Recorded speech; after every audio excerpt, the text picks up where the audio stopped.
Hi, I'm Samuel Oram-Jones. Sometimes they call me OJ, and you're listening to That American Football Show.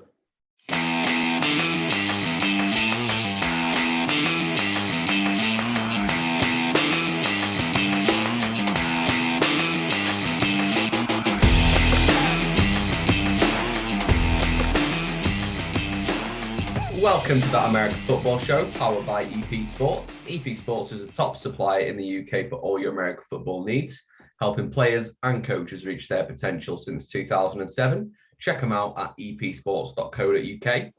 And today we have the full gang back for our first kind of regular podcast in a fair while. And so we're going to talk over some of the news around the league. We've got a guest joining us towards the end of the pod.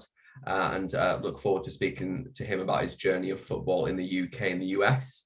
But first, I'd say biggest news in the past couple of weeks only came the other day. All-Pro Julio Jones from the Falcons has been traded to the Tennessee Titans for a second and a fourth round pick. Joe, does this make the Titans having the most formidable wide receiver combo with AJ Brown and Julio Jones? I still think Mike Evans and Chris Godwin are the best, but I think they're up there. They're definitely not top three, you would say. It makes them a big powerhouse in AFC. They've improved their team, their defense, which was their problem. They've seemed to have improved over the offseason, and now they've got all these weapons. Craig said beforehand that he doesn't think it's going to change their game plan at all. But I think the problem is now it's going to make defenses think about, you know, you've got three absolute studs on that pitch, and you've got a top 10 quarterback as well. There's a lot of things for defenses to think about now, and it could really cause problems around the AFC, especially. Yeah, definitely. Because, like Craig said, they do put 70% of their stuff through Derrick Henry, but there's obviously the whole, he gets harder to tackle as you go on because he just keeps getting stronger and you keep getting more tired. It's like, now what's also going to affect it is you can't stack the box. You can't just double team AJ Brown because you've got Julio opposite him. And I don't even know if Julio is better than AJ right now because he's on the wrong side of 30. He's injury prone to some degree. AJ Brown, I think, has done amazingly coming out in the Titans. He's been playing better and better each year.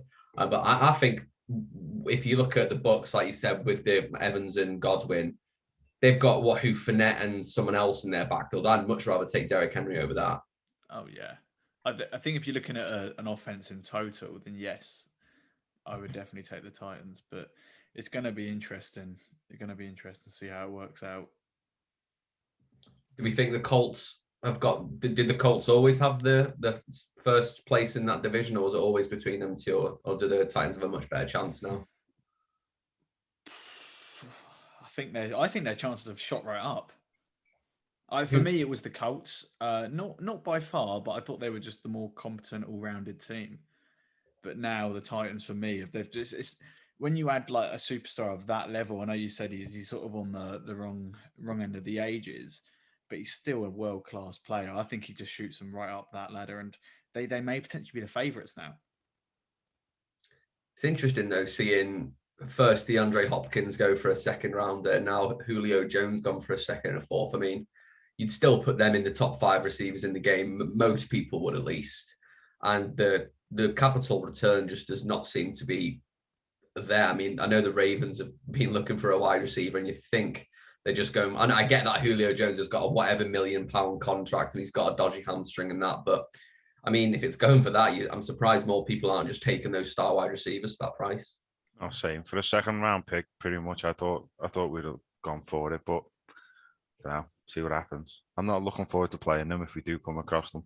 Oh, those games are going to get even more brutal. I think people are putting too much emphasis on the money side of things for signing as well, because the salary cap's going to be much bigger next year as well. So all you have to do is backload the contract, just pay them a small amount this year, get within the cap. And I think they've restructured Tannehill's contract to free up some cap space anyway. So, why not? If you're just going to give up a second round pick and a fourth round pick or whatever it was, why not? Yeah, and I don't think his contract was actually too high compared to other wide receivers, like when you look in the grand scheme of things. So it did work out quite nicely. I think the Titans have got a massive steal there. Even if it's just for the 1 year, even if it's just a trial and error thing, they've still taken it on and it's not going to hit them too hard. That being said, both the Colts and the Titans have just lost their offensive coordinator from last year. Colts also lost. We've taken about 5 of their coaches in all honesty, but they took Frank Reich from us 4 years ago. And on the spin side as well, Adam, the Falcons fans. It's been quite interesting to see what their sort of point of view is. I've seen a lot of fans going at each other. You've got some people wishing him well, some people wishing him that he doesn't have a good time down in Tennessee. But I don't know. I think Falcons fans an interesting one. Are you happy to see him go? You can't be happy to see Julio Jones go, but a sort of bit of drama he was creating towards the end. It's one of those tough ones where is it just nice to get a bit of a head start? I mean, their wide receiver core is pretty solid regardless. I'm just intrigued to sort of know what their main feeling is. He's been there a long time. He's given them a lot. Even though, it was a bit of an acrimonious ending, but they went to a Super Bowl with him. So he's given everything to that city. So it shouldn't really be that much hard feelings towards him. I mean, from like a business point of view, I think it makes total sense because not only is the wide receiver behind him a bona fide wide receiver one, like what's his name, Calvin Ridley's not going to have a problem taking on his loads. He's already done that a lot because Julio's not seen all the field all the time. I completely forgot what I was going to go with that then. Yeah, and so from a business, if you're getting a second and a fourth back and win a team that you're not necessarily rebuilding, but you do need that extra capital to get over the likes of the Bucks and the Saints, who probably aren't going to be that good anymore. I mean, like, it makes sense that the top comment I saw was don't cry because he's gone, smile because it happened. Because I think you've had what, like Tim said, you've had so many years of this amazing all-pro wide receiver. You've replaced him with someone better. You've got some capital back from it, and end of the day, you're going to have I've got a Julio Jones at Falcons jersey. The people with them, they're going to savor them because he's going to probably go into the Falcons Hall of Fame. Definitely. I mean, moving away from that, the only other real big news that's been reeling about is, of course, going back to Aaron Rodgers, who still is not happy with the Packers. How much does this change? Because is it training camp that he said he's not going to turn up to? Yeah.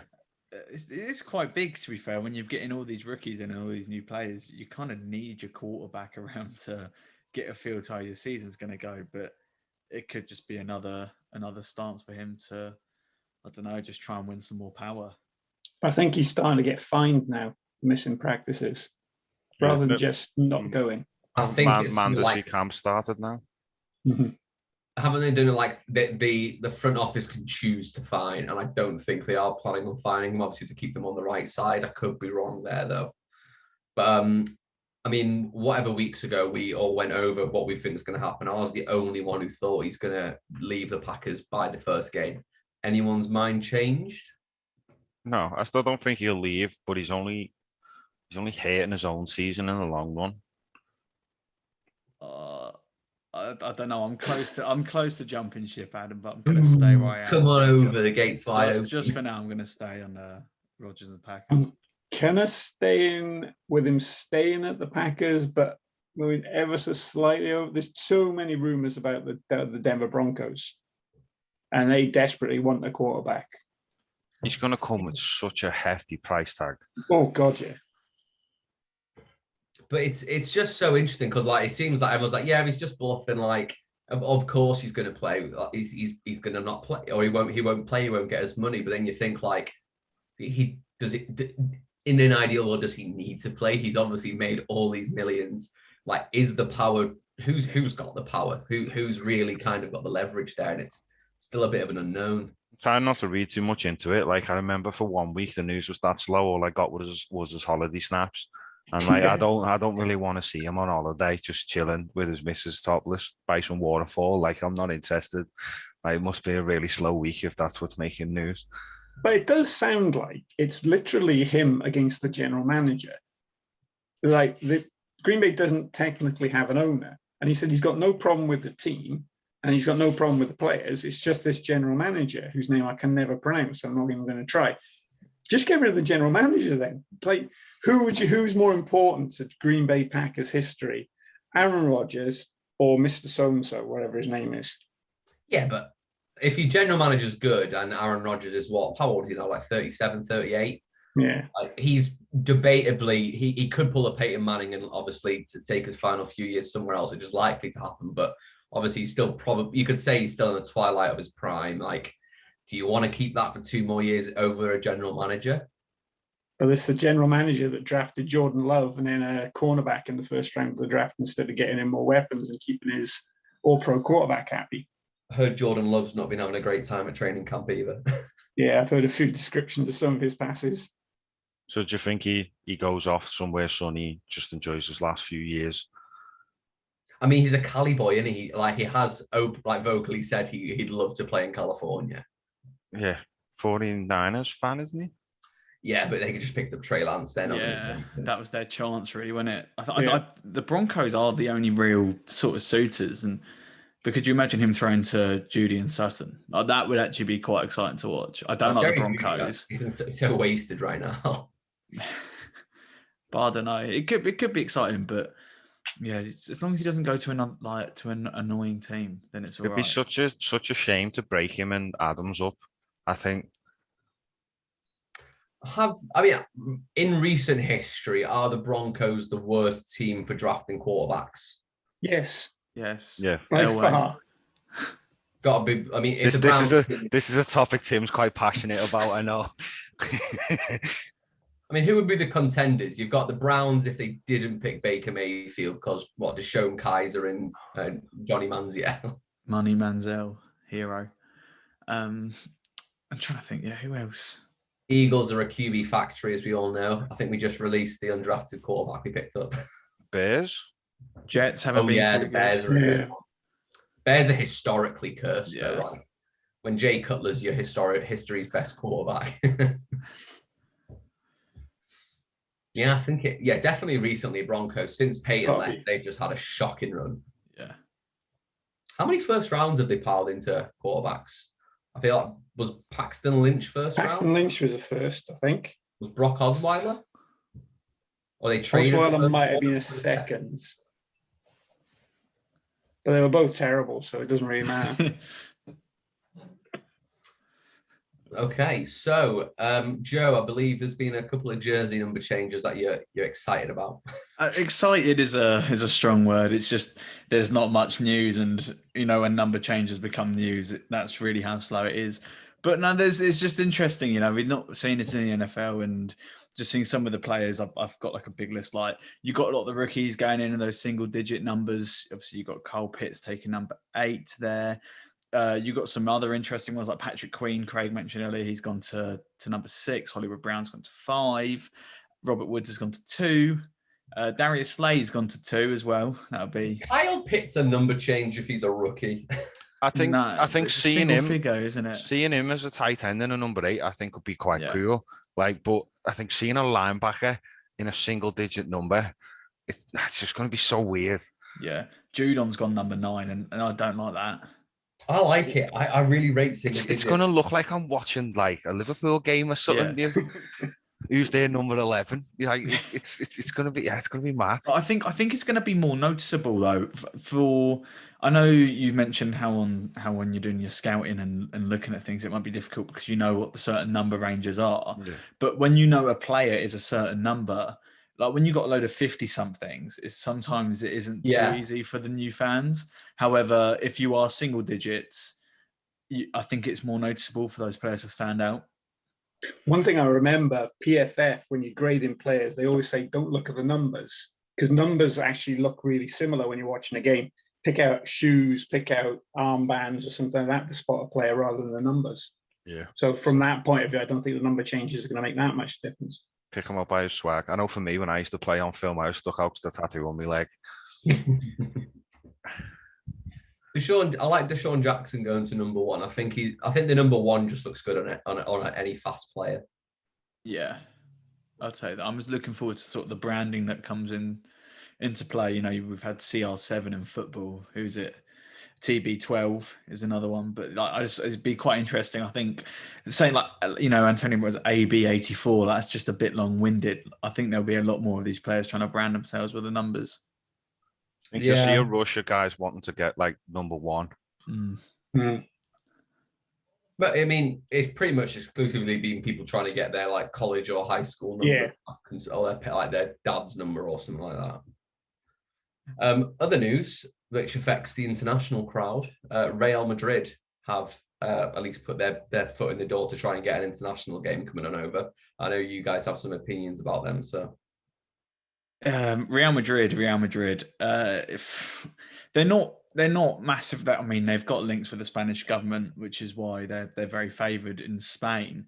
But well, just to Madrid fans really. But they're just a very money orientated thing. This is just rather than bringing it to the Spanish fans. When it comes to Real Madrid, it's going to be for money. And that's the main reason that they're going to have it over. I think it's fantastic for the Spanish fans. Don't get me wrong, that they're going to be able to see NFL in their country, but I don't know, just because it's Real Madrid, it just has a bit of a bad tie to it.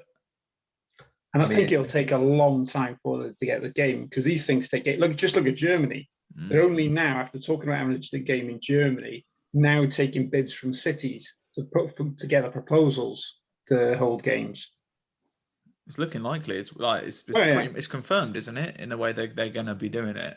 I thought it already was, but now it seems to be they're taking proposals, and so they've not. I thought Munich confirmed. had it. Munich would have been the one, I thought. I mean, it's just more opportunities for kind of cross-sport marketing. Like when they all went to the new Tottenham grounds, it was all like the Zach Ertz and I think it was Harry Kane did some it. And like obviously Harry Kane's a huge NFL fan, but yeah, it's just going to be another case of getting each athlete to kind of advertise the other sport to each other.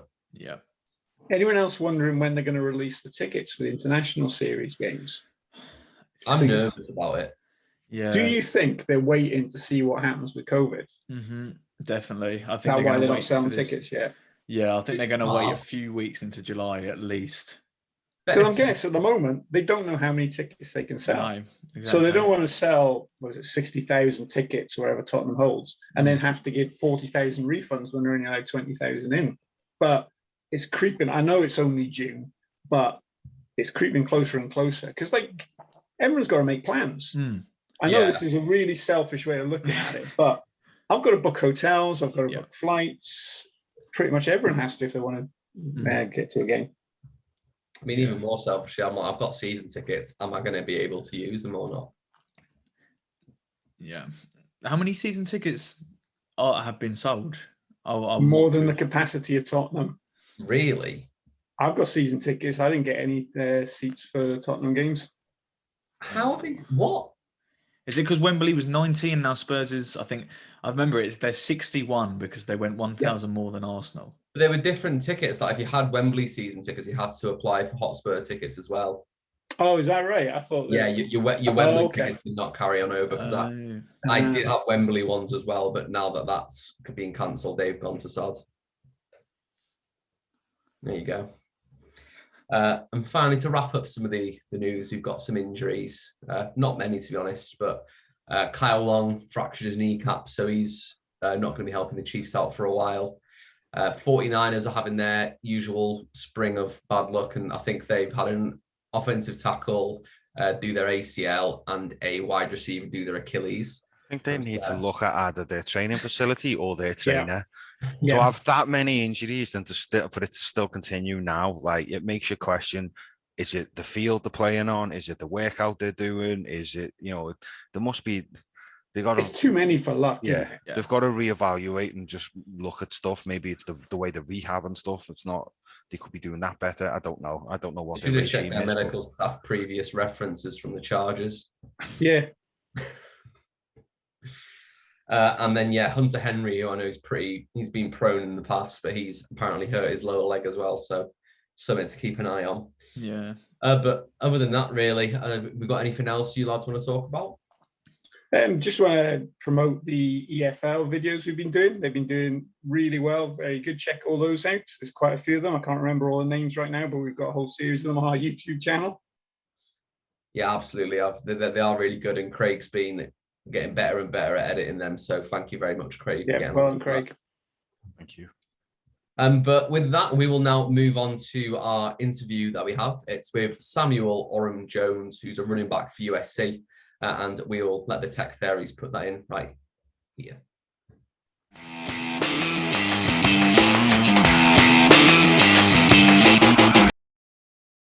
Today, we have special guests joining us from California. We are delighted to welcome Samuel Oram-Jones, or OJ, running back for USC. Hi, Samuel. OJ, how are you doing? How's your workout? I'm not doing bad. Yourself? I literally just got out of lift like 20 minutes ago. Just got back here. So I'm doing fantastic today. Good stuff. So, I mean, just for the listeners at home, you have like one of the most interesting backstories of anyone we've really had on the podcast. Do you want to kind of tell us about everything? Just overall? Yeah, just tell us about yourself and kind of, we'll get into I can do that. So I'm from the UK. I'm from Milton Keynes, nice area in the middle of the country.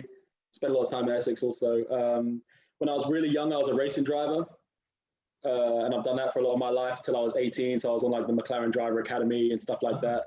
Had quite a few teammates that are now in F1. I used to drive for Intrepid. So I was with like Charles Leclerc, Max Verstappen, George, Alex Albon. Whoa. Lando was That's cool. That's very cool. Name dropping.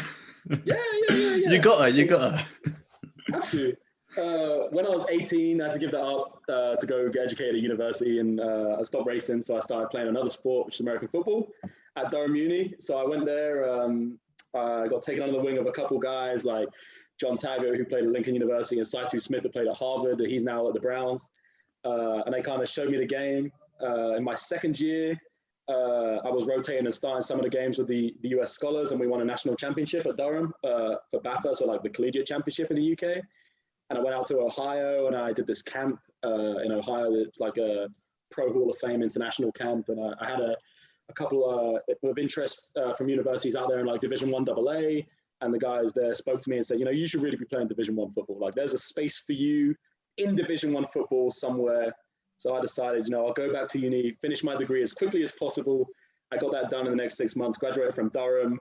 2 weeks later, I'm on a flight to Tennessee to attend Vanderbilt for my master's, to go and try and walk onto the team. It turns out it's not so easy traveling from the UK to the US. Like, I don't really want to hear it in college there. You didn't play in high school. They don't really care. They don't want to hear it. So there's this whole elaborate story of how and I can go into it in a bit if you guys like, how I walked onto Vanderbilt. But I walked onto Vanderbilt, played there for a season. After that, in the spring of 2020, when COVID happened, I went down to train with the pros in South Florida. So I spent a lot of time over the last year with like Frank Gore. He's been my mentor, running back, over the last 12 months. And he showed me a lot about the game. And I feel I've really grown with him as my mentor. I spent a lot of time with him as well this past few months. But during that time, I decided to transfer. I ended up at USC. It was going to really be between USC and the University of Florida were the two main teams I was speaking to. Decided to go with USC, and I'm here now in LA. I was doing well last season, went through fall camp, had a really good fall camp. I was really unfortunate. Game week 1, we're running inside zone drills, and I just get rolled up on. I look down, and like my foot is just facing the wrong way, and I'm like, that's not good at all. So I have emergency surgery. They get me in, get me out. And I traveled back to Florida to go train with the pros to make sure that my rehab was as quick as possible, because these injuries can sometimes take up to a year or over a year to heal. I needed to be back in 4 months so that I'm ready to go for summer camp, which I now am. I'm full cleared, I'm full go, so I'm ready to go get at after it this year at USC. Great stuff. Good news. That's an overview of what's going on for me. We do have a resident Vanderbilt fan in the house as well. No way. What? Who? Joe? No, I'm Rutgers, mate. I thought you said Vanderbilt, not Rutgers. Adam's throwing me in there. I've now got to say I'm not a fan. We're all Vanderbilt fans at heart. We are. That's true. So after playing at Durham, obviously playing in the UK, myself and Adam, we played a little bit of uni ball. I'm coaching there at the moment. Where'd you play? Liverpool, John Moores. Yo, let's go! I like that. You're in the North 1A North or something like that. That was the one, yeah. Yeah. So, I know where you guys went. What were the big differences from playing at the college level, I guess, in the UK to the college level over in the States? Yeah. Okay, yeah. So the main thing I thought when I transitioned from the UK to the US, everything was going to be way faster, etc. Everyone's like, it's going to be way faster. But in UK uni ball, a lot of the big boys that come over are scholars anyway. I played at Durham. We had a load of NCAA scholars. A lot of people don't like Durham because they have so many NCAA scholars.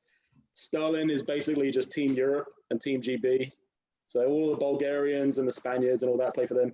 Derby had a lot of scholars. Nottingham now has a lot of scholars. Like all these NCAA players run out of eligibility in the US, come over play in the UK. All the big boys are all NCAA guys. So I didn't really see a huge difference when I moved from the UK to the US. All the big boys, the line stayed the same. The holes open up in the same way. The D-line will move in the same way. If you're faster than them in the UK, you'll probably be faster than in the US. Same deal. But the skill guys are way faster here. Like the speed guys are just different level. I'd not seen it before. And have you always played running back? I've always played running back. So like when I was at Durham, I played running back pretty much the whole time. I've done some stuff at receiver there and punt returner and kick returner. I played a game at D ends against Sterling. Yes. I had a sack. That's it. I'll take it. I don't know how it happened, but I had one sack on my resume in the UK, and I'll take it. But yeah, I played running back the whole time, and I was really lucky when I went to Vanderbilt. I got to be one of the best running backs in the SEC. A guy called Keyshawn Vaughn. He's now at the Bucks. He went 4th round, and so I got to see like where his speed is and what it really looks like to be a good running back at the collegiate level. And then I moved over to USC now. They've got a staple of running backs here, all likely going to play in the NFL when they get done. They've got a new guy, Keontae Ingram, came from Texas, that's here as well. And he's a dog, which is cool. But yeah, the skill position speed was really what I noticed was very different.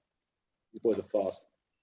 So you mentioned Keontae Ingram there. I'll just jump in. Friend of the show, Ollie Hodgson, who works for Pro Football Network, he's asked me to ask you, what's it been like learning from Keontae?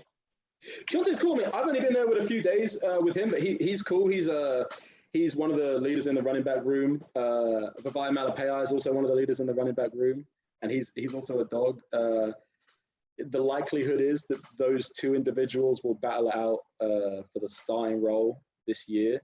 Usually, USC runs running back by committee, so like 3 or 4 running backs will be in the rotation. We don't know what they're going to do with that this year. The coach makes the call, and that's up to Coach Jinks, and he's a very intelligent man. He's done a lot in the football world, so he's going to make that decision. But both Keontae and Vi are leaders in the room. They're both very vocal. They like to lead by example from the front, which is good. They like to take the reps first so that everyone else can see what they're doing. They like to be loud on other guys if they're doing something wrong, but helpful. It's all constructive criticism. They're not bad guys in that regard. And I like them. I like them both. And so, USC's first game isn't until September. With the kind of whole off-season schedule, what does it look like for you? I guess what does your day look like? We're in summer camp right now, so yesterday was quite long. We got lifting, or Tuesday was quite long. We got lift in the morning. We come back. We have team meeting. We have special teams meetings. Then we have we had team run, which goes on for like 40 minutes, and it's tough. We got this huge warm up, and then the coaches are just running us down the field. You got 2 minutes to do like 500 yards minimum. You don't get that, you're in trouble. So the condition is serious. But the new strength staff just came from Notre Dame, and they were at Ohio State before, so they're a real strength staff. Coach Steiner, I really like what they're doing. Once we get done with that, we were in position-specific drills, and then we have player-run practice where we'll go out, play 7-on-7, then 11-on-11, no pads or anything of the sort. We're not hitting each other, but we're all running routes. Everyone's getting their drops. The guys on the line look like they're just playing normally, just without pads. I think they were supposed to not be hitting each other, but they definitely are. They don't really care. So when we run plays, the holes are opening up as they should, which is cool. And then you get done with that, and then you got class. I'm in grad school, so I finished all of that yesterday. I think I got up at 7, 8. We get the lift in between 8:45. You get done at like 10:15. You go home. You have a few hours to yourself. You get back 3 p.m. You leave at 6, and I had class from 6 till 10. Then go to sleep, do the whole thing again. Which is I like it though. When I was in Durham, there's and like playing UK uni ball, you only have a certain amount of time on the field, or only a certain opportunity to get your reps. And the one thing I thought to myself when I was in the UK, I was like, I watched how the Americans train in their full camp, and I used to watch the videos of like Ohio State. They used to have a channel called like Scarlet and Grey Days or something. They used to go and show what their stuff was like in full camp. I was like, I wish we would train every day like that. Like we would be it's so crazy. Like the talent in uni ball for me is incredible. There's a lot of guys that can play football. a lot of guys that play football. And if they had the time every day to go and play, and I think a lot of guys would voluntarily go and do that, the level of football in the UK would be very, very high. Absolutely, yeah. I mean, at uni, we train like Tuesdays, Thursdays, play Tuesdays, Thursdays. Yeah. Two a days on a Sunday. Yeah. We used to, Durham University, we used to do Sunday morning, and we was on the grass, and this is in the north. Some of you guys are from the north. Yeah. This is raining. You're slipping over. We had 2 hours, 10:30 till 12:30, and that was just voluntary. Like people just turn up, and then during the week it was Tuesday night. I think we had like 1 hour of lift, 1 hour of run, and then team meeting. Wednesday was just a lift. Thursday was the same thing, run and lift, and then Friday we had nothing, and then Saturday we're playing. So like you have a very limited time on the field to get everything right. Rain or shine. I remember at Durham, it was snow. We were so far in the north. You're out there. You're like, yo, this is cold. You got a visor on. You can't see anything. Places. No, it was cold. It was cold. But you have such limited time on the field. You got to get it done. And then here it's just completely flipped. Yeah. You got so much time. Yeah, OJ, like looking to the future as well, mate. I mean, after USC, I mean, what's your plan? What's the ideal scenario from you going from college the onwards? Ideal scenario for me, I would like to play professionally next year. There's a lot of guys that I played beside in the UK that are playing professionally, be it in Europe or in Canada or in the US. I feel that the level I play at current, or the level of athleticism I have, should see me go and play pro. I could definitely be in a practice squad, in my opinion. I spend a lot of time with NFL guys, both this offseason and last offseason, and they treat me like one of their own when I'm with them, training with them. And I feel that I can continue that going forward. There is a program which is run by the NFL called the NFL International Program. Now, I know that they select people internally. There's no formal way of trying to be selected, but I've had a conversation with those guys, and I hope that moves forward in a good way. If it does, I think I'll be a fantastic candidate for them moving forward. I already have a lot of relationships with players in the NFL, and I don't know if that'll give you a shoe up with coaches, but I can only hope so. But there's a lot of guys I play in the UK I know very well. David Isignon is now in Canada playing. We went to the same high school, weirdly. That's cool. We were in the same secondary school in Milton Keynes, and then I didn't see him, and then one day he's playing in Nottingham, and then I played him. Anyway, now he's in the CFL. There's a good guy at Sterling called Emmanuel Adebayo. He's in Germany right now playing. I think he's in Hamburg or Stuttgart or something like that. So I played against a lot of guys in the UK I played against both the guys that were selected to the NFL International Program this year in the UK. And they got their chance. They went over to Florida and Gainesville. I think one of them's called Aya. Played at Nottingham. They both played in the UK. They've been selected to the international program. Now they're playing professionally. And then I've, in my opinion, played against them in the UK, then made the transition to the US on my own, no help, no aid, no one's out here. Look at this guy. He's going to be great for you. Go take him. No, none of that. None of the international companies helped me out or put me in front of any coaches or anything of the sort. So while we're talking about the UK and the game in the UK, is what do you think about the state of the game in the UK at the moment, and do you think enough's being done to help players like yourself and some of the guys who you've just mentioned there? I think that the idea is correct. I know that the NFL Academy is taking guys when they're younger at a high school age and trying to put them in front of coaches in the US. And I think that is incredibly helpful. So coming to the US and seeing how coaches treat players that have played in high school, you have to play high school football. The coaches, for some reason in the US, winning a national championship in the UK at the age of 19 against guys that are like 28 years old is somehow less impressive than playing in like the third division in Wisconsin against a bunch of 15-year-olds. So anything you can do to get a US high school like game tape, which is what the NFL Academy kind of is doing, or sending their guys over there, for me is going to be the make or break of sending kids from the UK to the US to play. In terms of uni ball, it's tough. I mean, coaches didn't really care what I had done in the UK at university until I was able to show it here on the ground, and they just tried me out, and even that was a struggle to make happen. But so I guess to answer your question, from a uni ball perspective, no, absolutely not. I don't know what can be done. I think the answer to that will have to came about by people far more intelligent than myself. of how to get kids that are playing university ball in the UK over to the US. And there's certainly a number that can. Yeah. That's the first thing I thought when I came to the US was like, there's a bunch of guys in the UK that can play here, for sure.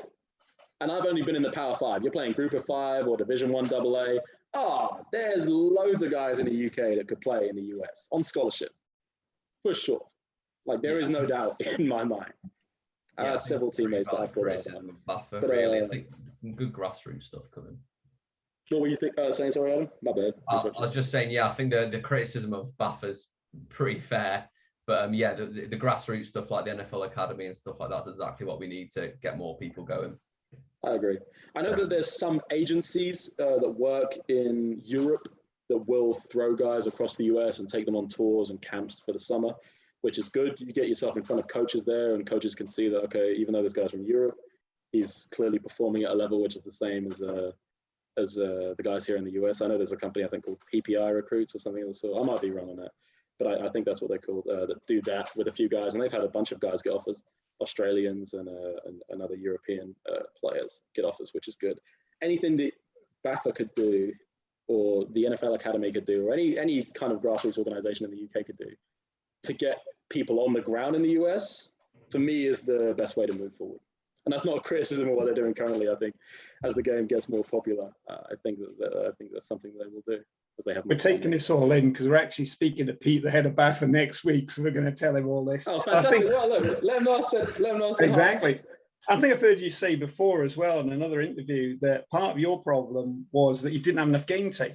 There's only certain teams film the games. Yeah, only certain teams film. I remember this. So I had to throw tape together from what I had. Some teams will tape games, but they don't share it with other teams. Yeah. And some teams tape games on like a phone, and you can't see anything. I've got all these touchdowns and all these yards in the UK, and I have just nothing to show for it at all. Yeah, we have the same issue coaching when it comes to playing. Some teams, some teams don't tape games. Some teams don't want to share film, so it's like, tough to prep and stuff. I'll share my film with you if you share yours with me, etc., or if you share this film with me. It's tough. And that was in the Premiership in BAFA. I don't even know what it's like when you go to 1A or 1B, etc., etc. Yeah, I mean, game tape was a huge issue because it's the first thing that coaches ask you when they're here. Coaches are like, okay, cool, let me see a game tape. Let me see a tape. And then if it's not made up of all of your best stuff, because you can't get hold of it, then you're screwed. I think I've strung mine together in the UK, I think, with like 7 games. Just 7 random, like not even particularly my best game, just 7 random games that I had access to. So I remember having all these games. I remember my first game that I scored like touchdowns. I think I scored 2 against Derby. And I went, I had like 140 yards. This is a great game. Can I have the tape? No, not at all. And I was like, this sucks. Can't do anything about it. So I've got another question for you from someone I think you might. I've got another question from somebody I think you might know, Jonathan Rooney. Yeah, Coach Rooney. Yeah, Coach Rooney's got a question for you. I don't know if you're aware of this. He's asked me to say this. He's actually working on setting up a professional league or semi-professional league in the UKFL. And I don't know whether this is a question or a pitch to you, really. He said, is that something you'd consider doing in the future? Would you consider playing professionally in the UK? Absolutely. If there's a league in the United Kingdom, I feel I'd be a great ambassador for that. I've played in the UK and I've played in the US. If there's a professional league in the UK and people want to see guys play, I think I'd be a great guy for that. I'll be more than happy to play in the United Kingdom as a professional athlete. I think for sure there's several opportunities which I would like to explore playing professional football. And if that's one of them that's on offer, I'd definitely like to take that into consideration. But I've spoken to Coach Rooney about it. I'm very excited for it. I'm very excited. I've seen the videos he's put up about it and stuff. I think it'd be fantastic. I also think he's a great guy for the role that he's in. Mm-hmm. You mentioned about him on the pod. I've had several head coaches that are very well renowned, and for me, like there's been no coach that has spent as much time on me as a coach as Coach Rooney has as a head coach. Nowhere near. Like he still keeps in contact with me till today, and it's been a couple years a couple seasons since I left Durham. So he's a fantastic guy for the job there.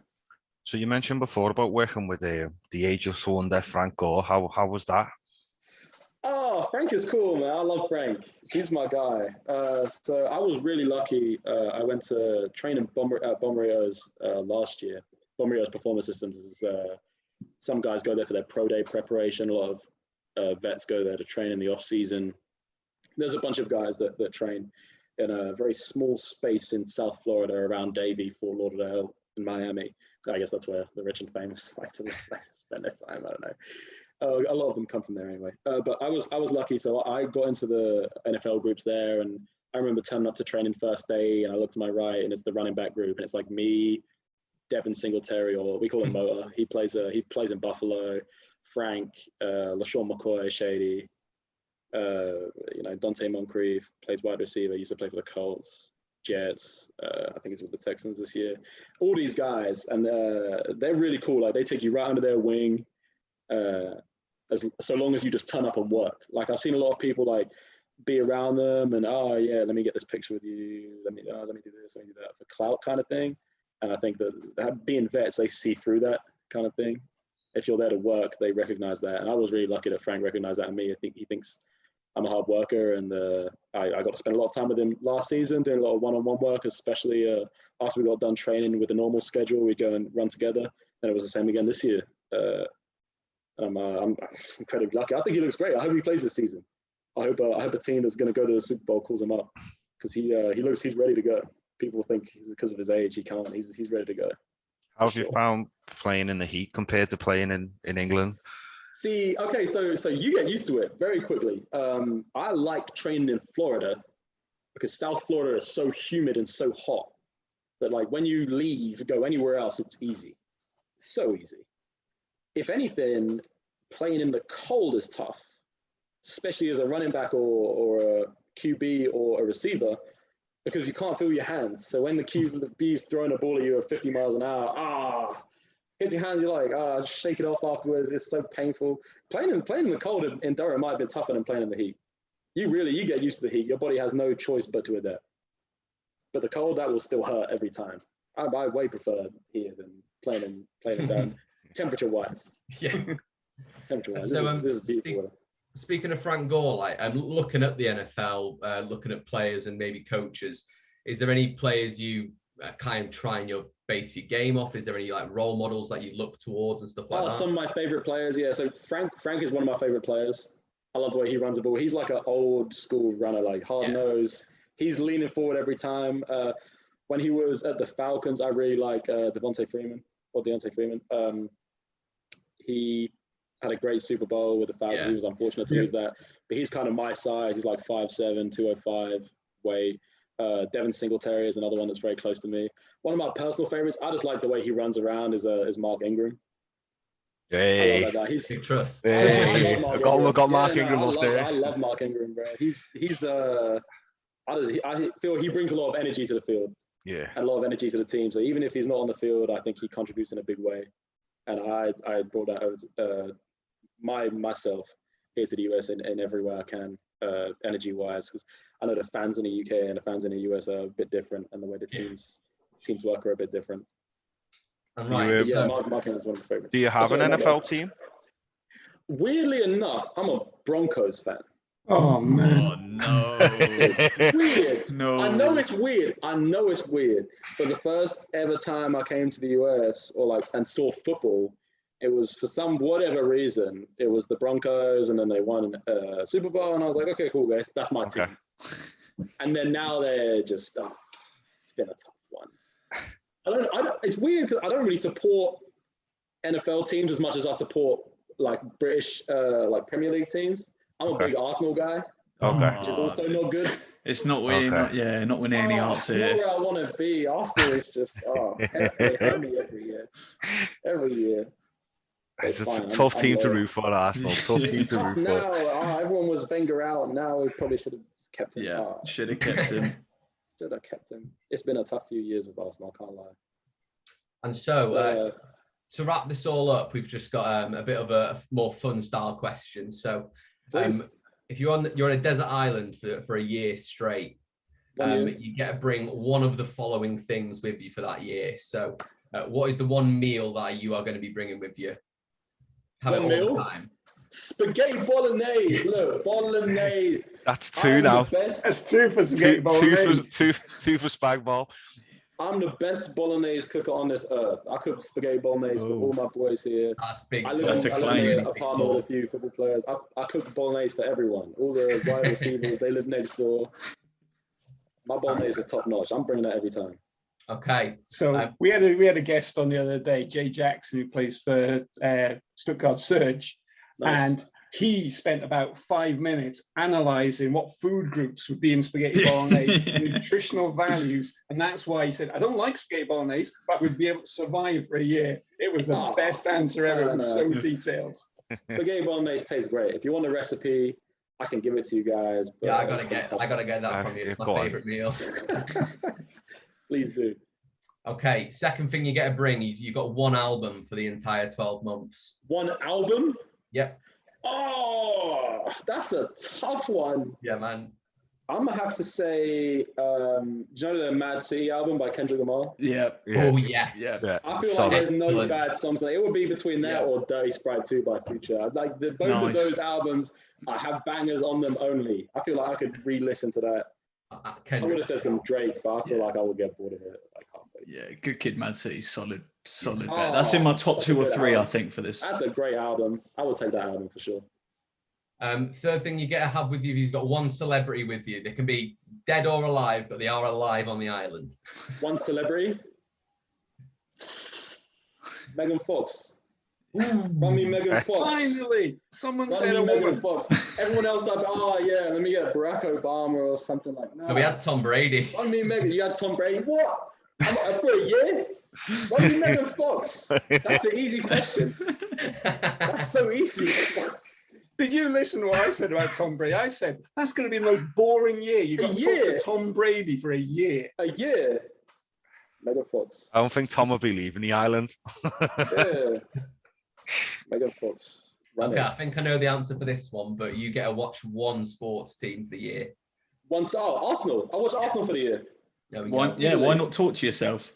It's going to be a painful year. Do I get to watch Arsenal TV afterwards if I watch the games? That's true. You get true. Keep me entertained. And then fifth one, aside from water, which you've got, you get to bring one drink. One drink?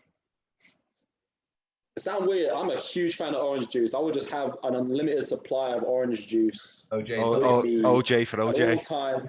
OJ for OJ, right? That's literally what gets called out all the time. I'll literally just bring a big OJ can or barrel with me and have it just on constant. I don't know. But yeah, I mean, that's all the questions we have for you. Thank you so much for coming on. Oh, no, thank you for having me. I'm incredibly happy to be. Is there anything you want to shout out? Any socials you want to shout out? Anything like that? I mean, if you guys want to get at me on socials, I'm SamOJ97 on Instagram or Samuel Oram-Jones on Twitter. I want to say a big thank you to you guys, what you guys are doing for the UK and like having guys on that have moved on from the UK and maybe showing some of the younger guys what they can do. If anyone's in the UK and they, I want to go and play college football after I played in the UK, it's definitely possible. You have to get yourself on the ground here in the US. It's incredibly important to do that. That would be my best piece of advice to some people that that want to go and do something similar to myself, come play here in the US, would be just to get yourself on the ground and be lucky enough to go to Durham. If you can go to Durham, they're a great team. Coach Jay Rooney is my guy. Coach Ketch. That's what we're all about. So that's so good to hear you say that. But yeah, I mean, we wish you nothing but the best for your upcoming season. Mm-hmm. We'll be following you closely. Thank you very much. We absolutely hope nothing but the best for you moving on from that as well. Well, thank you very much. No, I thoroughly appreciate it, lads. Honestly, thank you for your time. Not a problem.